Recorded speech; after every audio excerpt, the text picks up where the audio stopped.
প্ৰথম কথাটো হৈছে হিমন্ত বিশ্ব শৰ্মা সবচে ঘাটু সি গোটেইখিনি লুকুৱাই ৰাখিছে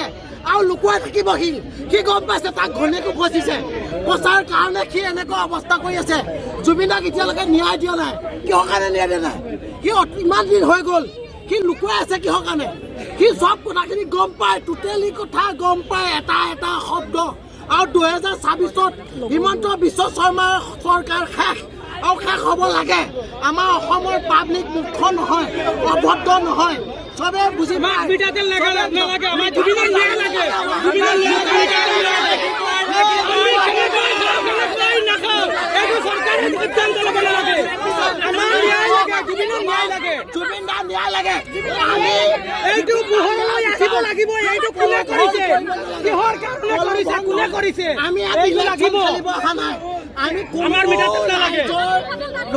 আমি নিজৰ জুবিন